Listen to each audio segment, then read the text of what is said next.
Welcome to a new edition of the Neon Jazz interview series with jazz pianist and composer Helen Sung on her Folly show in Kansas City with the Bach Aria Soloists on April 5th, 2025. This acclaimed jazz artist meets Kansas City's own Bach Aria Soloists for a world premiere performance. This will be a very one-of-a-kind, collaborative evening of the classical and jazz worlds coming together. We caught up with Helen to get her thoughts on the show, coming back to Kansas City again, the need for live music in 2025 America and beyond. It's quite a story. Enjoy this interview. This is perfect timing.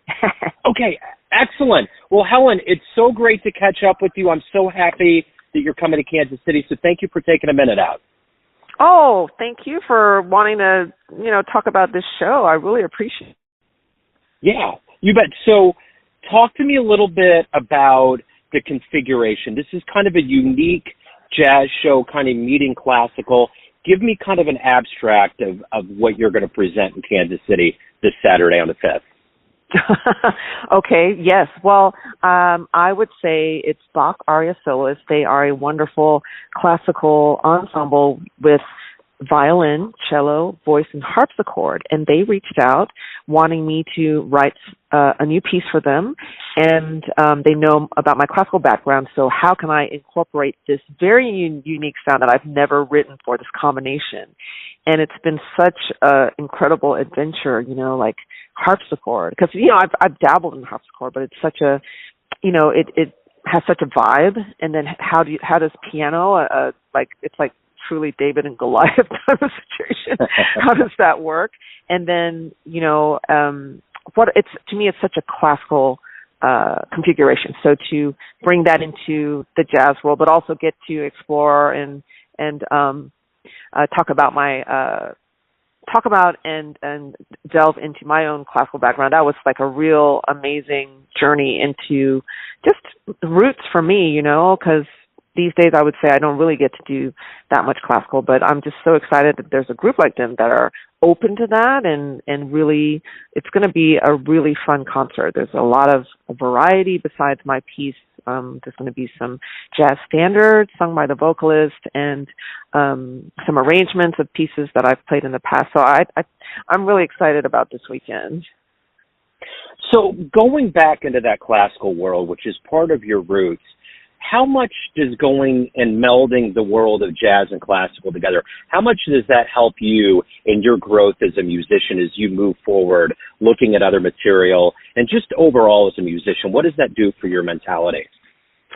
Well, I think any opportunity to do something you haven't done before, or, that's where I feel a little uncomfortable and unsure of myself, I think is always great because it's a challenge. And I think as I get older, I don't run away as quickly as I used to from feelings of discomfort, because I realize that that's always when growth happens, and we literally just finished rehearsal, and they've done such an amazing job with the music. I'm so impressed. And I think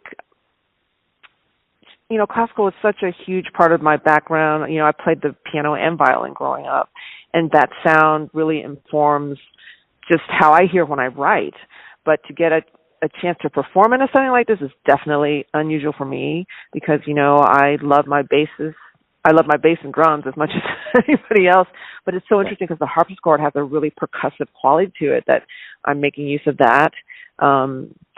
So I think just being stretched, being asked to do something I've never done before, and writing in a way where I don't feel as comfortable, I think all of it is great. It challenges me and makes me try new things, and not everything works, but I love their spirit because I warned them. I said, my pieces always take a little bit of time to settle, so that they were really cool with me, like having changed stuff since the last version of the charts I gave them. So it's going to be awesome. I'm so impressed with the Bach Aria Soloists.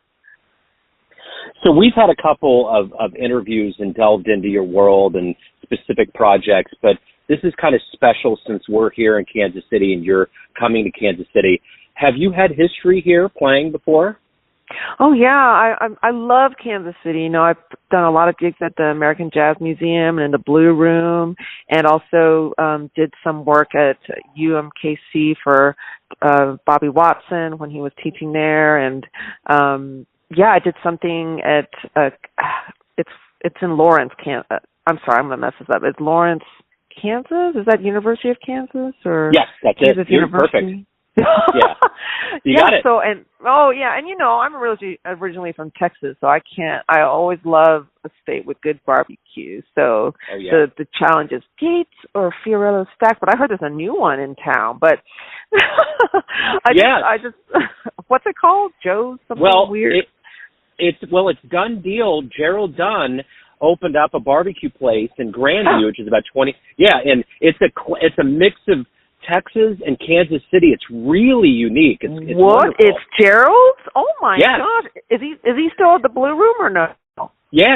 He's still the GM there, but he's doing this part time. Goodness. So it's only open on Friday and Saturday in the afternoon. So if you get a window, I'll send over the details to you. But you got to What's do it. the name of the place? It's called Done Deal, so it's his last name, Dunn. Oh, I barbecue. love it. Oh, my God, thank you for the tip.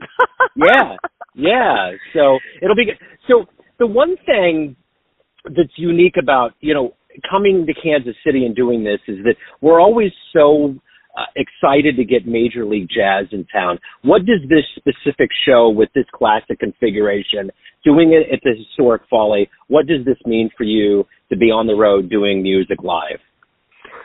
Well, it's such an honor. I've played at the Folly a couple of times before, never as a leader, and I really am just excited and so grateful that Bach Aria Soloists thought of me and to present me for their show at this incredible space. So it's, ever since I of course I'm human and I forget, but I feel like after the experience of a pandemic, I don't take any opportunity to perform for granted, because it's like there was a time when I felt like that was never, is this ever going to happen again? And the fact that it is, and I feel like even more importantly in times like this, where music and the arts is even more important, because I feel like, the arts really preserve, it keeps our humanity intact.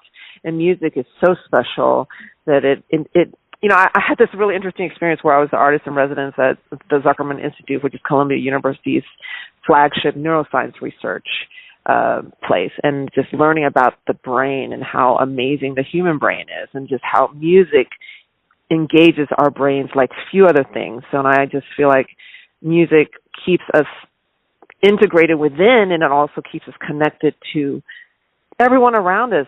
Like when people come to a concert together, literally our brains become in sync with one another. And a friend of mine said one day they're going to figure out scientifically why, when a great artist, like something happens to the molecules in the room when someone like, Keith Jarrett takes the piano. And I agree with him. And so at a time where I feel like everything, like technology, AI, the way our country is, the way the world is just, everything is pushing us to be siloed off into our own little boxes and stuff. And I think music really just kind of breaks all of that and goes past, it like disarms walls and boundaries. And so just a chance to play live music and play new music that's, challenging and exciting and fun, and I hope people will enjoy it. I think it's just an incredible privilege and a blessing. And I'm so glad you said that, because I've thought a lot about that with AI coming in and kind of modifying our realities. It's like jazz has always survived through the epochs of American history, and this is just another level of that. And at the end of the day, there is nothing, I don't think, that will ever come close to even replicating what jazz can do. And it's just getting in that room and sharing that space. And I think this show is going to be wonderful to showcase. And I mean, just having both of those worlds between jazz and classical, there's nothing that's more quintessential than those two coming together for an audience to witness live. Well said. Thank you. And thank you for giving me the opportunity to share about it. Yeah, absolutely. So have a wonderful show. I will send you over the Done Deal details. And yeah, you gotta get in there. And it's so great to catch up with you. I'm so glad to have this chance. I'm a huge fan, so thank you. Have a wonderful day. Thank you. Yeah, you take care, and hopefully get to see you soon. Thanks for listening and tuning into another Neon Jazz interview, where we give you a bit of insight into the finest players and minds in Kansas City, New York City, and spots all over the world, giving fans all that jazz. And thanks to Helen for coming on by the show. If you want to hear more Neon Jazz interviews, you can find us on Spotify and Apple Podcasts. Subscribe to us at YouTube, and for everything Neon Jazz, go to theneonjazz.blogspot.com. Until next time, enjoy the jazz, my friends.